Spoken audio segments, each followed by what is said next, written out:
Cindelaras. Pada zaman dahulu, terdapat kerajaan yang makmur bernama Kerajaan Jenggala.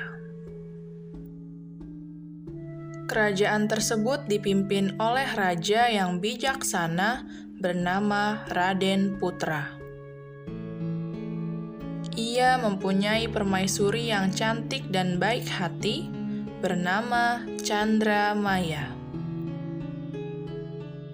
Selain permaisuri, raja juga memiliki seorang selir yang umurnya lebih muda dari sang permaisuri bernama Srikanti.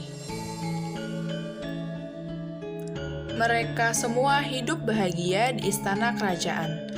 Namun kebahagiaan itu terusik oleh perilaku selir yang iri dan dengki terhadap permaisuri. Dibantu oleh seorang tabib, ia merencanakan sesuatu yang jahat terhadap permaisuri. Hai tabib, bekerja samalah denganku. Aku tidak ingin kebahagiaanmu berbagi dengan permaisuri. Tentu saja aku akan membantu, asal bayaran setimpal. Kamu tenang saja, aku akan memberikan bagianmu ketika rencana kita berhasil. Malamnya, sang selir berpura-pura sakit. Raja, tolong cepat kemari. Ada apa selirku? Tolong panggilkan tabib. Tabib, cepat kemari. Sang tabib pun datang dan memeriksa selir dengan seksama. Kemudian ia berkata bahwa selir telah diracun oleh permaisuri. Tabib, cepat kemari. Ada apa raja? Tolong periksa selirku. Baiklah. Baginda raja, kabar buruk sebagai seluruh istana. Selir telah diracuni oleh permaisuri. Apa katamu? Raja sangat marah. Ia pun segera mencari sang permaisuri.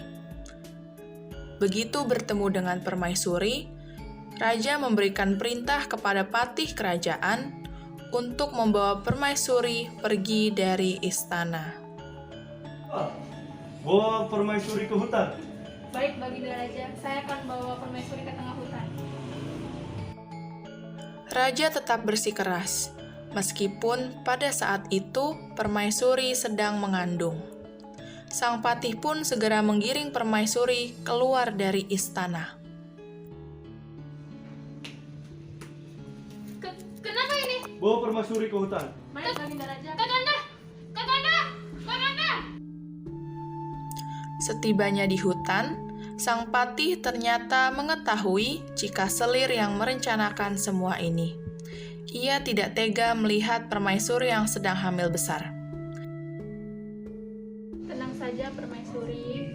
Aku percaya ini semua pasti ulah selir yang iri dan dengki kepada permaisuri. Tinggallah di pondok ini dengan tenang. Terima kasih, Patih. Kau masih percaya denganku. Aku menjadi serasa lebih tenang. Beberapa bulan kemudian, sang permaisuri melahirkan seorang bayi. Bayi itu tampak mungil dan cantik. Ia memberi nama putrinya tersebut dengan nama Cindelaras.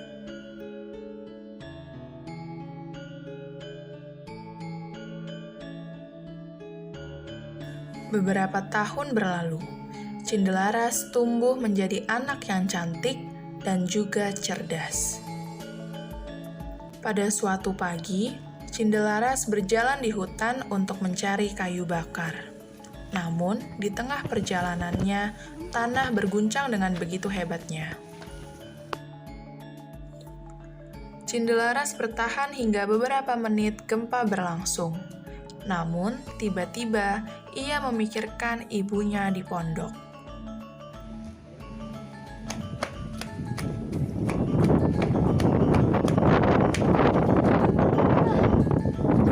Ini di tanah lapang kosong. Semoga saja di sini aku aman. Tidak ada pohon ataupun batu yang besar. Beberapa menit kemudian,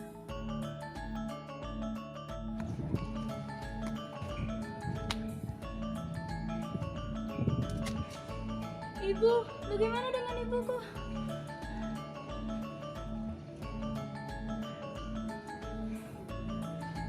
Hah? Apakah gempanya sudah berhenti? Ketika Cindelaras ingin kembali ke pondok untuk menemui ibunya, tiba-tiba ia dikejutkan dengan suara elang yang melintas di atasnya. Sang elang tersebut nampak menjatuhkan sesuatu.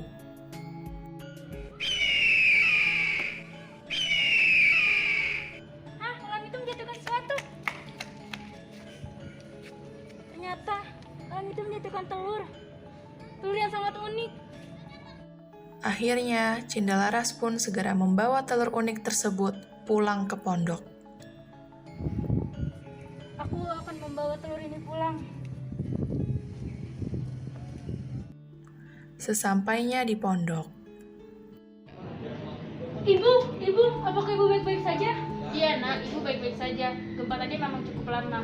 Kamu kemana saja? Apa kamu terluka? Tidak ibu, aku baik-baik saja. Tetapi ketika gempa usai dan aku ingin segera pulang, seekor elang menjatuhkan telur unik ini ibu. Wah, telur apa ini nak? Entahlah bu, tetapi aku ingin merawatnya hingga telur ini menetas. Cindelaras pun segera menempatkan telur itu di sebuah kandang yang hangat. Beberapa hari kemudian, telur itu menetas. Seekor anak ayam yang besar keluar dari cangkang telur. Samar-samar, anak ayam itu mengucapkan beberapa kata. Kamu anak raja. Ayam ini bukan ayam biasa. Dia bisa berbicara. Dengan sepenuh hati, Cindelaras merawat anak ayam itu.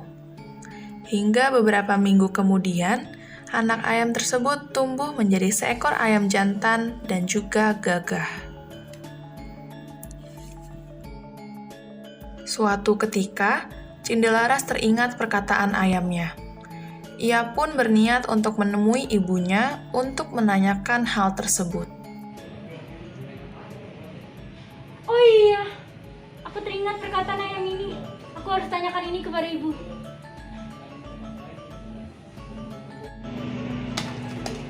Ibu, nak, ada yang ingin aku tanyakan ke ibu. Tanyakan saja nak. Ibu, sebelumnya aku minta maaf jika aku lancang. Sebenarnya, siapa dan di mana ayahku sekarang, Bu? Kenapa kau menanyakan itu nak? Ah, baiklah kalau ibu tidak mau bercerita, tidak apa-apa. Tidak apa-apa nak, ibu akan menceritakan. Terima kasih, Bu. Sang permaisuri pun mulai menceritakan semuanya, dan menceritakan bagaimana ia bisa sampai di hutan. Tidak lupa, permaisuri juga menceritakan bahwa ayah dari Cindelaras adalah seorang raja di kerajaan Jenggala. Maaf jika ibu baru mengatakannya ini nak. Tidak apa-apa, Ibu. Yang terpenting ibu sangat menyayangiku dan aku sayang ibu. Ibu juga menyayangimu nak. Cindelaras yang telah mengetahui bahwa ayahnya seorang raja bertekad untuk menemuinya. Bagaimana ya caranya? Aha, aku tahu. Bagaimana kalau aku mencoba mengikuti sabung ayam yang ada di kerajaan? Baiklah. Cindelaras pun meminta izin kepada ibunya untuk menemui sang ayahanda. Tek-kotek, anak ayam turun sejuta. Tek-kotek, anak ayam turun sejuta. Setelah perjalanan panjang, Cindelaras pun telah sampai di kota yang tampak ramai. Ternyata, keramaian tersebut disebabkan karena sedang diadakan pertandingan sabung ayam. Paman! Paman, bolehkah ayamku bertanding melawan ayammu? Boleh saja bocah kecil. Baik, Paman. Pertandingan berjalan sengit, dan akhirnya dimenangkan oleh ayam milik Cindelaras. Berita ketangguhan ayam Cindelaras terdengar juga ke telinga raja. Oh, aku ingin bertanding ayam dari bocah itu. Bawa dia ke sini. Baik, Baginda Raja. Saya akan bawa ayam itu ke istana. Ini Raja, saya bawakan Cindelaras beserta ayamnya. Dengar nak, aku ingin bertarung denganmu. Jika kau menang, aku akan membagikan setengah dari hasil kekayaanku. Jika kau kalah, maka kamu akan mendapatkan hukuman. Hahaha. Baik Baginda, apapun hasilnya nanti, aku akan menerimanya. Selanjutnya, semua orang berkumpul memenuhi halaman istana. Mereka ingin melihat pertandingan ayam milik Cindelaras dengan ayam milik raja. Lonceng dibunyikan sebagai pertanda permainan dimulai. Antara ayam jago milik Cindelaras dengan ayam jago milik raja berlangsung dengan begitu sengit. Dan akhirnya, pertandingan pun berakhir dengan hasil ayam jago Cindelaras sebagai pemenangnya. Aku akui ayammu sangat hebat. Siapa namamu, wahai anak kecil? Belum sempat menjawab, ayam Cindelaras tiba-tiba berbicara. Namanya Cindelaras. Dia adalah putrimu dari permaisuri yang kau usir dari kerajaan. Hah? Ayammu bisa berbicara? Ayam Cindelaras pun menceritakan semua kisah yang dialami permaisuri, serta mengungkap kejahatan sang selir pada sang raja. Lalu, setelah mengetahui kebenarannya, raja memerintahkan kepada pengawal agar selir dan juga tabib dihukum. Pengawal, bawa selir dan tabib ke meja pengadilan. Baik Raja. Bukan kami, Raja. Raja mau, kamu Hukum tidak dia yang bersalah. setimpal. Kamu tidak bersalah Raja. Raja merasa sangat bersalah. Ia pun segera meminta maaf dengan sang permaisuri dan memintanya untuk kembali ke istana bersama dengan Cindelaras. Sang permaisuri pun setuju. Ia memaafkan semua kesalahan raja. Lalu, setelah itu, hari-hari berlalu dengan bahagia. Dan ketika Cindelaras telah dewasa, ia dinobatkan menjadi putri kerajaan. Dan semua rakyat menyambutnya dengan gembira. Tamat.